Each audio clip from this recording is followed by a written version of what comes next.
All right, guys. Today we're going to look at this DBQ question over period one. And the question is, in what ways and ideas and values held by the Puritans influenced the political, economic, and social development of the New England colonies in the 1630s through 1660s? Now, guys, what's going to follow an essay question are going to be documents like this. And by the way, notice you'll have some that are like taken from a book or a speech.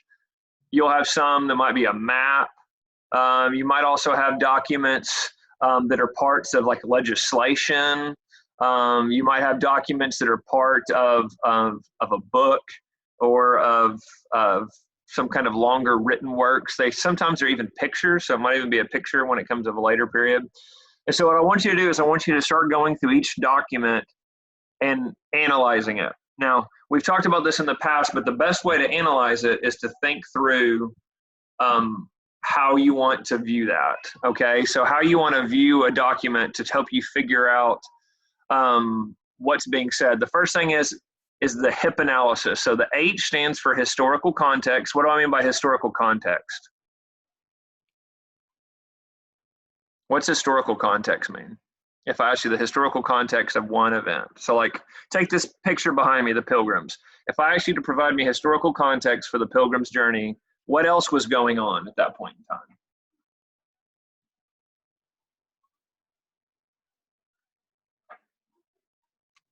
Isn't like the context like a kind of like an overview or something? Like it gives you like the main points without going into explicit detail about everything, but still informs you about what it is. Exactly right. So what is the overview there is what? They're leaving. They're leaving for a few reasons we talked about. They're frustrated but that their religious beliefs are being persecuted. They see a better chance to make money in the New World. There's also problems going on overseas. You have the Protestant and the Catholic back and forth, but you also have economic problems where they're having problems finding jobs.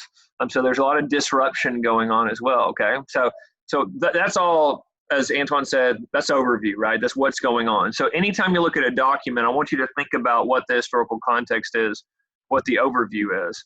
So now looking back at this document, what else is going on? I'm going to read it now out loud. This is John Winthrop, a model of a Christian charity in 1630. We must be knit together in this work as one man. We must entertain each other in brotherly affection. We must be willing to abridge ourselves of our superfluities for the supply of others' necessities. We must uphold a familiar commerce together in all meekness, gentleness, patience, and liberty. We must delight in each other, make others' conditions our own, rejoice together, mourn together, labor and suffer together, always having before our eyes our commission and community in the work as members of the same body. The eyes of all people are upon us, so that if we shall deal falsely with our God in this work we have undertaken, and so cause him to withdraw his present help from us, we shall be made a story and a byword through the world. So what's the historical context of this document here in 1630? What is he talking about?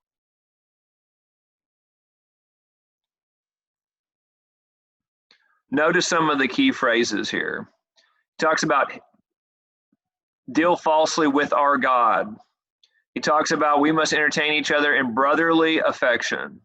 Talks about things like gentleness, patience. Again, it's talking about Christian charity. Well, what would be Christian charity in the 1600s? What do you think would be an example of that?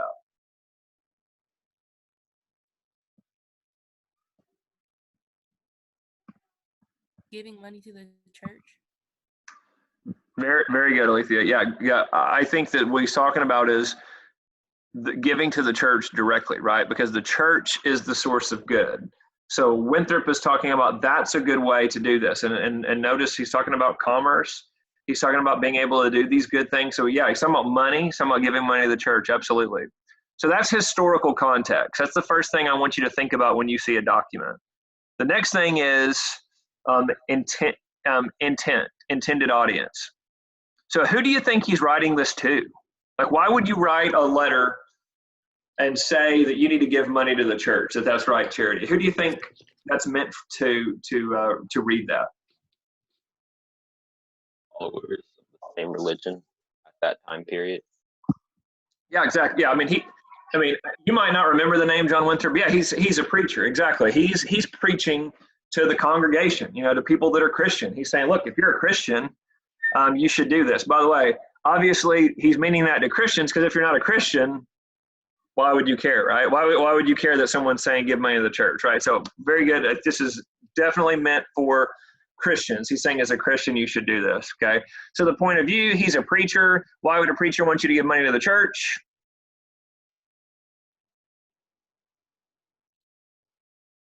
It's kind of there's a really positive way to look at it, and then there's kind of a more critical way, right? The really positive way is, he wants the church to do more good for people. Kind of a more cynical view might be, if you don't pay the church and he works for the church, how's he even going to get paid, right? So of course he's going to be asking you to give to the church. But again, most of the time when preachers are asking you to give money to the church, they're meaning it because they want the church to be able to help people, right? So you would assume that that's really what he's hoping for here. And the last part is point of view. He's obviously a Christian. He's obviously a Christian preacher. So he's coming at it from that perspective, right? So that's, again, notice what we just did there.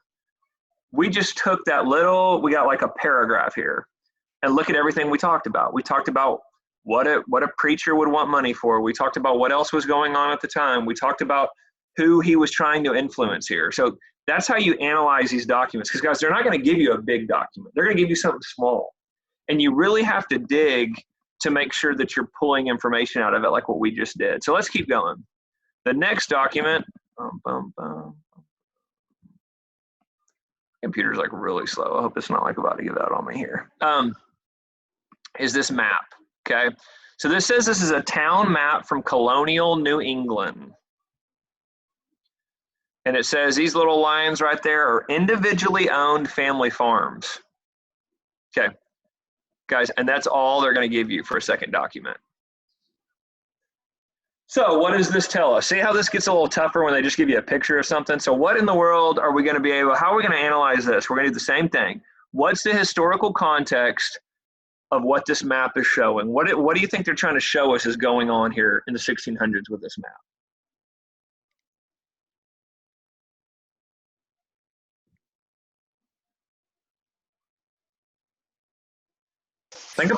Think about what they're showing you here. Well, what's most important to the people here in this town?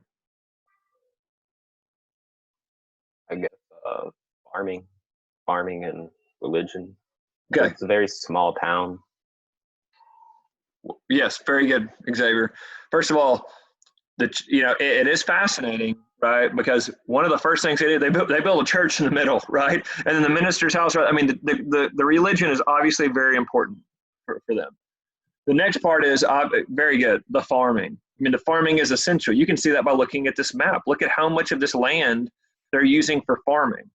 So I want you to continue down Xavier's thought process here. Look at the ox pasture and cow pasture. These are obviously very important to them as well, that they need to be able to raise these type of animals there to be able to survive. Very good. What else do you guys see from this that shows what was important to these early colonies coming up? You notice anything else unique? Again, think historical context. Can you ask the question again? Yeah, so tell me what you're seeing from this picture, from this map, that shows you about the historical context. What were they trying to accomplish in building these cities back then? So they wanted to be like a small town that like had a good like Christian values, I guess, and like want to be self-sufficient, because I see they got like pastures and plants where they can grow their food, meals, so I guess, and rivers and stuff, so people can work and stuff like that, like be self-sufficient. Self-sufficient. I think that's the key right there, Antoine. I think that exactly. They want a Christian community, but they want to be able to look at the river. They want to make sure they've got access to fresh water. They have access to the woods so they can build using the trees. They have good farmland. They also have good pasture so that they can have these animals. And then they have this smaller town hall. Also notice they even have a school. It's fascinating back then too that they really did believe in the importance of education. So very quickly, they put up church, school, a town hall area where people can meet and talk if they have meetings or whatnot, and then farmland. I mean, that is very much in a small microcosm the way they built cities back then. So that's the historical context. Intended audience, it's a map. So probably what are they trying to do? Probably show people the population where everything is, right? So if you came upon their city, they probably produce this to show you that. Again, point of view, purpose, it's just informational, right? They're just trying to show you this. So good. Let's move on to the next document here. So we got a little small document from the enlarged Salem covenant, that's very different, covenant of 1636. I'm going to read it out loud and we'll talk about it together. In public or private, we will willingly do nothing to the offense of the church. We bind ourselves to study the advancement of the gospel in all truth and peace, both in regard of those that are within or without the church membership, not laying a stumbling block before any, no, not the Indians, whose good we desire to promote.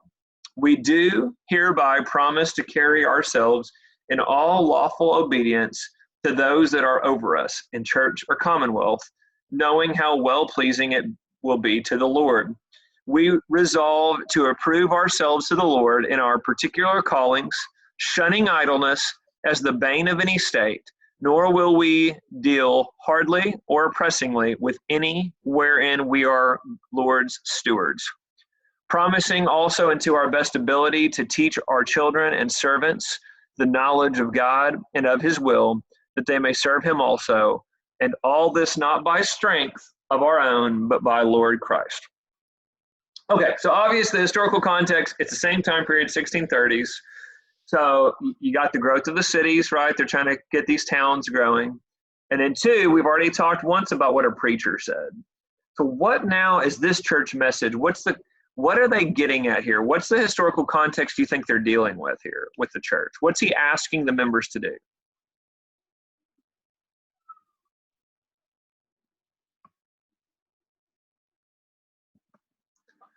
Notice he's saying not just the membership, but who else? Those that are within or without. So this is a little different than the one we read earlier, right? The one earlier we concluded that was just for people who go to church there. Now we've got this covenant that is talking about, hey, we need to be serving people outside the church. Notice this one, shunning idleness. So why do you think they're talking about shunning idleness? Is what? They want to try to make everybody more holier and bring everybody closer, try to bring everybody make the message more broad so more people want to come to their church. Is that what that's yes. Very good. Number one, they want to get people who are outside the church inside the church. So we need to be making our message not just to people here, but people outside. We got to bring more people in. Very good. What about the idleness? What do you think they're dealing with if they're talking about idleness, shunning idleness?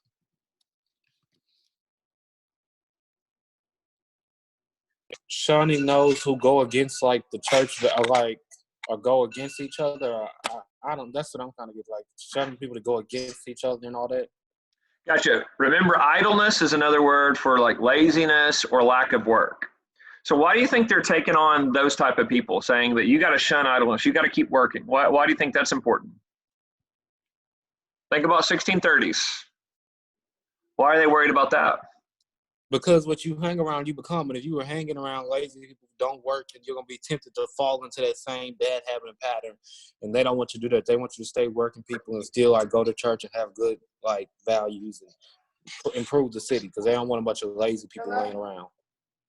Exactly, because they might die. I mean, look at this. Look at the jobs here. If you don't have people growing food, if you don't have people tending the pasture, if you don't have people getting that fresh water in the city, that might be it. Okay, so I think Antoine's exactly right. They are very concerned. We all have to work. Everybody's got to work. We can't have a group of people that are here waiting for someone else to go get the crops done, at harvest time. We've all got to do this, because if we don't all do it, we might end up like some of those early groups that came in died. So they're absolutely, the church is trying to say, look, we've all got to be in this together. So very good. I think that's a great analysis of that document. Let's move on to the next one. This is William Bradford, This is again in 1637, and this is after the colonists attack Picote's Mystic River village. It was a fearful sight to see them thus frying in the fire, and the streams of blood quenching the same, and horrible was the stink and scent thereof. But the victory seemed a sweet sacrifice, and they gave the praise thereof to God, who had wrought so wonderfully for them, thus to enclose their enemies in their hands and give them so speedy a victory over so proud, insulting, and blasphemous an enemy. Okay, so we have here an attack on some of the Native Americans, and notice how it's described here. It's kind of interesting, right? Who are they giving credit for helping them win?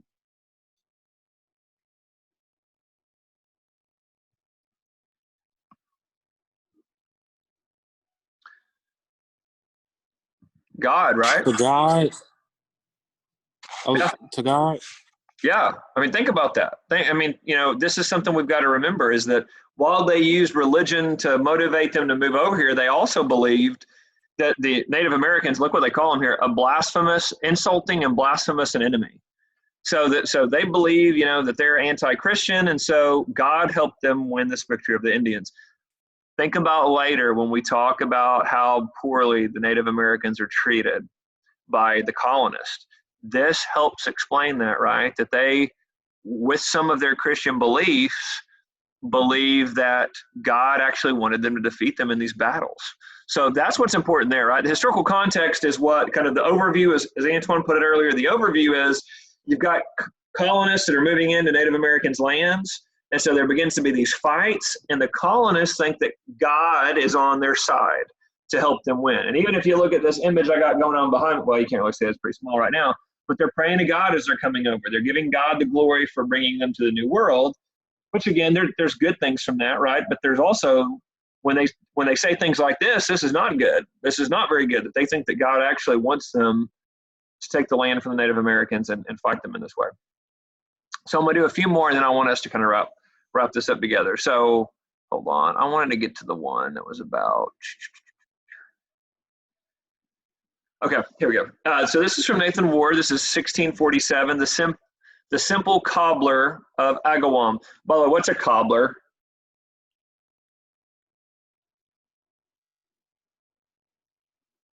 My English, could you ask it again? Yeah, what's a cobbler? If I said someone was a cobbler, I don't mean like making blackberry. A bunch of stuff thrown together like a mess, like they a mess? No, not exactly. Cobbler in the sense of they are not like making the food cobble, but they make shoes. It's like a cobbler, like they make shoes. Okay, so it's very specific in what he does here. So let me read this to you. He that is willing to tolerate any religion or discrepant way of religion besides his own, unless it be in matters merely indifferent, either doubts of his own or is not sincere in it. That state will give liberty of conscience in matters of religion, must give liberty of conscience and conversation in their moral laws, or else the fiddle will be out of tune and some of the strings crack. Okay, remember we're talking about religion. So what's he saying here? He that is willing to tolerate any religion either doubts of his own or is not sincere in it. What's he telling you? Like, he's only like, so basically if it's not his religion, he doesn't like try to tell them how it should be or anything like that. He only tries to like say in and help his religion only, and just accepts the other religion because he doesn't completely understand them.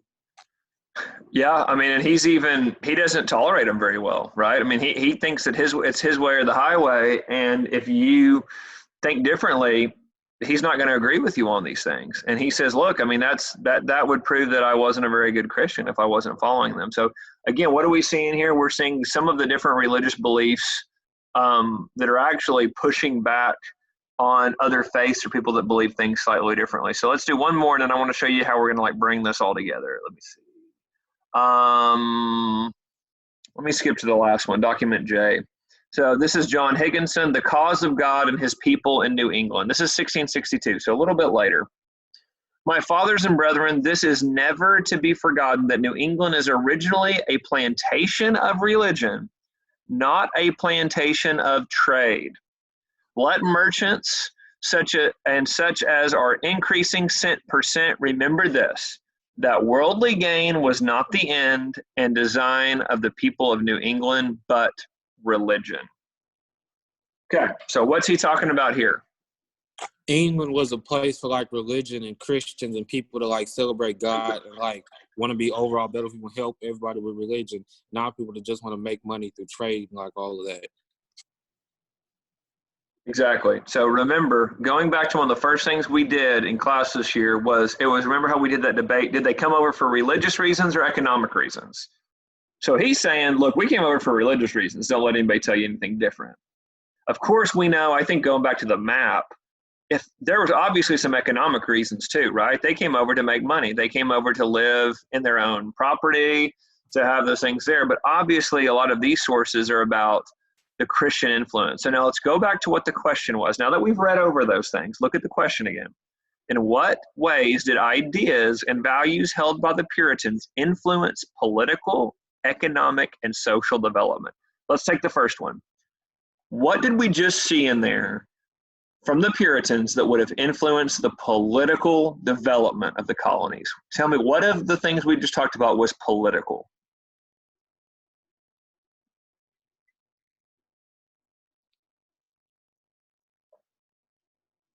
The development of the cities and stuff? I think the development of the cities, we could argue it political. I think that's going to be more economic, right? Because that's kind of the way they set them up. And by the way, you can kind of argue some things in different ones. So what would have been political? I guess it may be social, but I guess how New England was set up in document J, like how it was supposed to be about religion and not trade.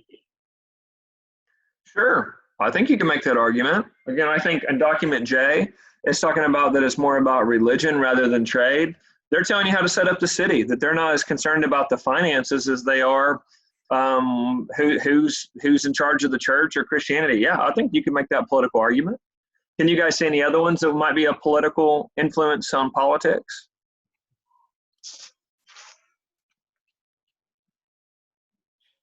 Like the importance of religion and like the government setup that would end up happening.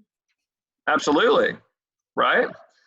They put it in the middle of the town. That shows its importance. Look at document G again. Remember, that shows the one with the cobbler, that he won't tolerate any religion but his own.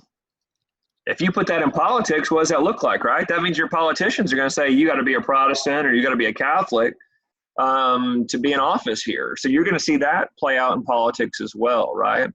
So I think all of those could be political. Let's move on to, what was the next? Was the next one the social, or was it, let me get back up to the top, economic? So which of those would be economic?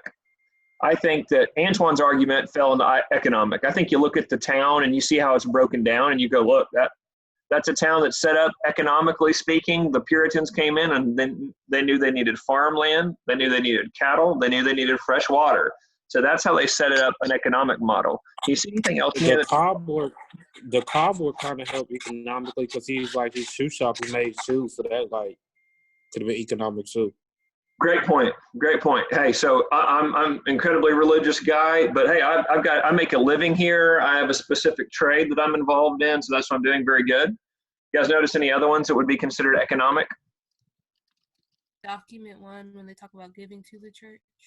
Perfect. Yes, very good, Alethea. Yeah, I think that right there, when you look at that, they're saying economically speaking, you know how we get our economy going? You give money to the church. Let the church go and help groups of people. That's an economic argument, right? They're saying, look, that's the way we should do things here, is by giving it to the church. Very good point. Very good.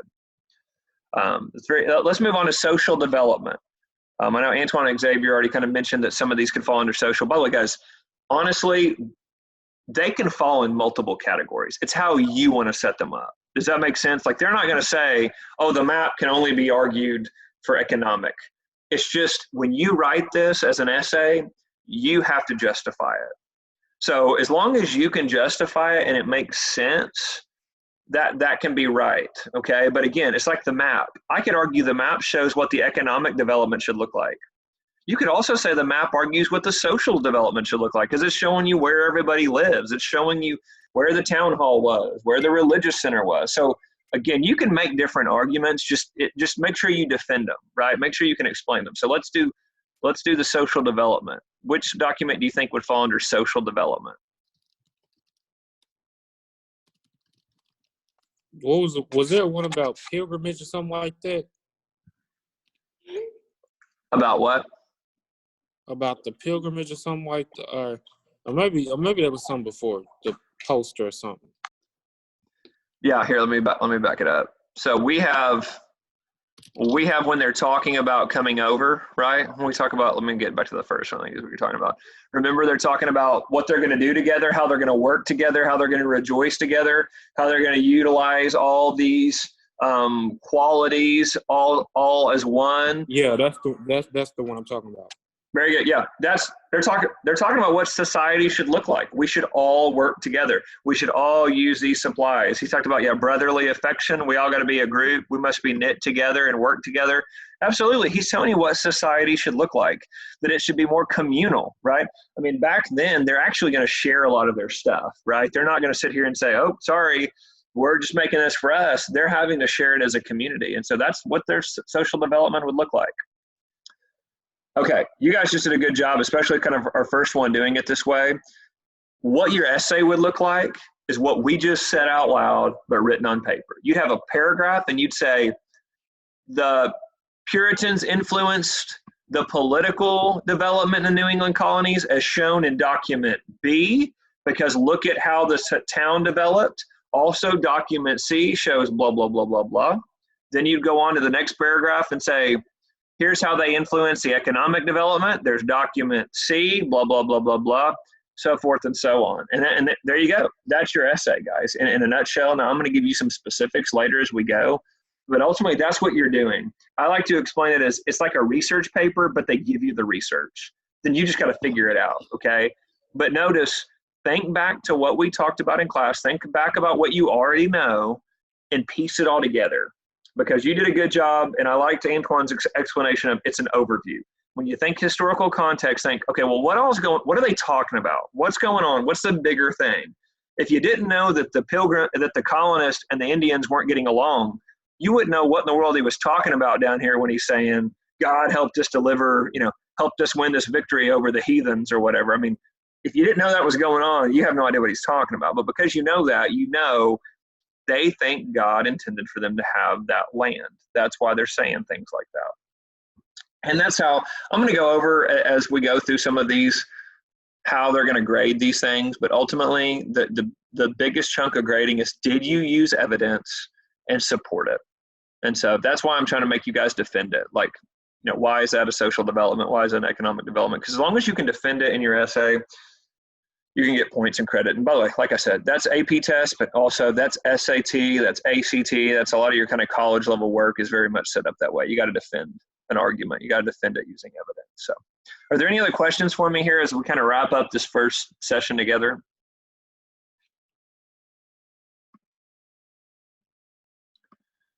Well, guys, you did a great job getting through this together this first time. So we're going to do another one tomorrow, and I'm going to move to the next, we're going to do one in the 1700s tomorrow.